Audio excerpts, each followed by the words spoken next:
Градоначалникот на општина Кочани Никол Чуилиев денеска ги прими учесниците на светскиот надпревар по роботика кој неодамна се одржа во Детройт, Соединетите Американски држави, каде нашите представници постигнаа солиден успех. На средбата градоначалникот им се заблагодари на сите членови на клубот и на менторите, изразувајќи надеж дека и во иднина трпеливо ќе работат и ќе постигнуваат се подобри резултати, со што ќе ги афирмираат како државата, така и градот Кочани. Ваквите резултати радуваат и се еден голем поттик за нас како локална самоуправа да размислуваме како и на кој начин можеме ваквите таленти да ги поддржуваме, се со цел да постигнуваат резултати како на републичко, така и меѓународно ниво, се со цел да ја и натаму промовират нашата општина и нашата држава на секое ниво.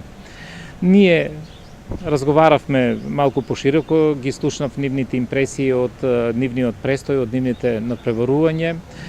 Беше интересно да се слушнат сите нивни сознанија кои ги добија и дека секако дека нивните знаења се збогатени. Иако пред тргнувањето за Детройт, менторот Гордан Атанасов се надеваше на поголем успех и некаква награда, сепак денеска констатираше дека пласманот во првата четвртина од вкупно 107 учесници од 60 на земји е солиден и дека е добро што членовите на тимот стекнале нови искуства. Бевме во првата четвртина од 107 тима, значи некаде околу 23-4 место. Постигнавме и воедно сакам и да се заблагодарам на сите поддржувачи кои што дадоа се од себе, како што општината, Ротари клубот со кој што почна сета оваа приказна, потоа фондот за иновации, стопанственици кои што ни излегува во пресред за сето ова да можеме да го реализираме и да отпатуваме во Америка на надпреварот кој што ја представувавме прво нашиот град, нашата држава.